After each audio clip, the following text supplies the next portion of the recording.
Hello, YouTube. Good afternoon, YouTube. Welcome to yet another video of me talking and stuff happening. Today I'm going to be testing air pumps for my aquarium. I perused YouTube and the interweb to find a video to explain and show which air pump I should buy. I was not happy with a lot of the videos that I watched, as is the impetus with most of the videos that I end up making. I can't find what I'm looking for, and so I make something that I think would be helpful. I hope will be helpful. This is the air pump I've been running for a few years. It's a Tetra Whisper 40. It's done the job. It's never been super quiet, but recently it's gotten really loud. I think the lifespan on this particular model is out. It's got some incurable disease, and so we're going to move on. In my search on Amazon, I found several different pumps to choose from. I ended up picking the 5 that you see before you. They have been arranged in no particular order, but I will say that the most expensive one is here on your right. It is the Eheim 100. We've got the Fluval Q2, another Whisper, Tetra Whisper, but this is the 60 and not the 40. We've got the Danner Oxiflow. Never heard of that company before, but they were all around $30 except for the Eheim, which is almost $60.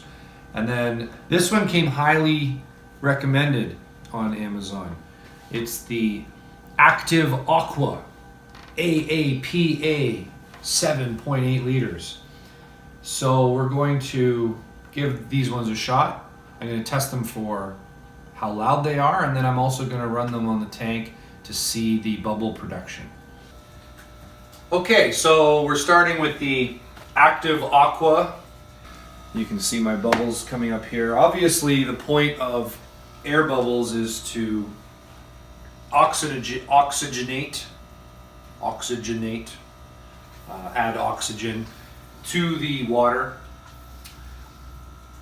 From what I've read, an important part of that is surface disturbance.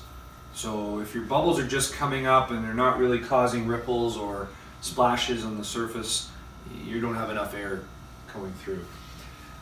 This, right now, it's almost all the way. That's as low as it goes. You can see at the very, very lowest setting, it is quiet, but there are no bubbles, so it turns it right off. And then as I increase the air pressure, it gets louder.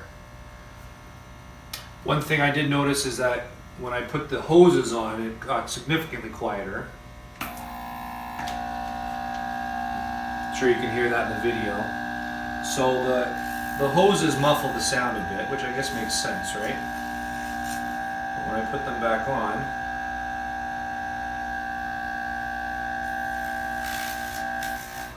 it does get significantly quieter.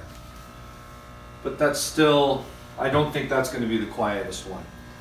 It's not horrible. And I could conceivably run it at about half power. I'm still getting a decent amount of bubbles. Alright, so this is the Danner AP4. I've got it on, it's plugged in, it's at maximum right now. And you can hear what it sounds like maybe without the tubes hooked up. I'll put the tubes on. Again, a significant reduction in sound. This particular model has some nice rubber feet on the bottom of it, by the way. It seems to do a good job at dampening. So that's not bad. It's I'd say it's a little quieter than the Active Aqua. This is at full power. You can see it's got a good amount of bubbles, good amount of air. If I turn it down to about halfway,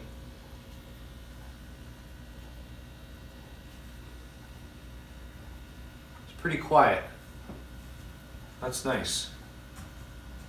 and we're still getting some good air coming through. I can turn it down even more. It's very quiet, but I don't think I would run it like that because that's not enough air coming through. But it is pretty quiet.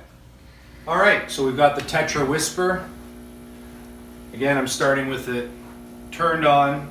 I don't have the ability to adjust the airflow on this model. Let's hook up the hoses. This one seems to be very powerful. There's a lot of air moving through. I suspect that if I had the ability to adjust the airflow and was able to turn it down, it would be very quiet at the level I would run it at. But unfortunately, it is louder than the oxy-flow. It is louder than the oxy-flow, and I don't need it to be producing this much air. So if I could turn it down, this might be a winner, but it's definitely louder at this point. All right, we're on to the Fluval Q2. This one only has one output, so I've removed my jerry-rigged splicer. Throw that over there. And it's on, and it's on full blast. So when I hook up the hose, we'll see. I'm sure it'll become quieter. And we are getting a good amount of air coming out. I would say it's similar to the output of the Whisper, the Tetra Whisper. Difference with the Fluval is it is adjustable. So it's a little louder, equivalent I'd say again, in terms of volume level to the Tetra, and the output to the Tetra seems to be the same, but I can turn this one down. And if I turn it down about a quarter turn, you can see bubbles reduce, but the sound is much quieter. Okay, the Eheim 100. It's on full blast right now. It's the smallest of the pumps that we're testing, and it's already very quiet. And when I hook up the hose, the sound almost disappears. It's virtually silent.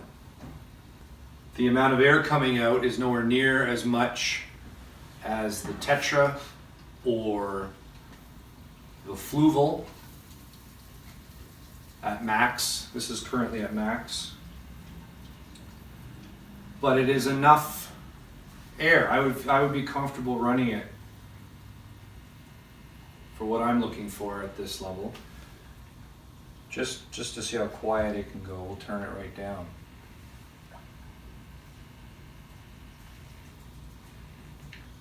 Oh, the cord was resting on it and vibrating, so I was getting some extra sound there. I was confused as to why it was getting louder when I turned down the power, but a quick adjustment of the cord and we figured out the problem. This is very quiet. This is by far the most silent of all the pumps. It's not giving the most output, but even at full, I think it's enough. And it's so quiet, in fact, that I can hear the lights humming. With the other ones, I couldn't. So I think in terms of silent, or the one that's the most silent, the Eheim definitely wins. At twice the price, I guess you have to decide what's more important to you. You want to save $30?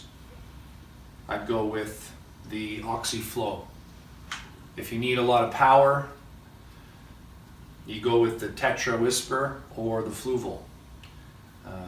And with those two, I guess I'd lean more towards the Fluval, the Q2, because at max output, you're getting the same amount of power as the Tetra Whisper, but the Fluval's adjustable, so you can bring the power down a bit and make it even quieter. But hands down, in terms of volume, sound, the sound volume for operation, the Eheim 100 gets my vote.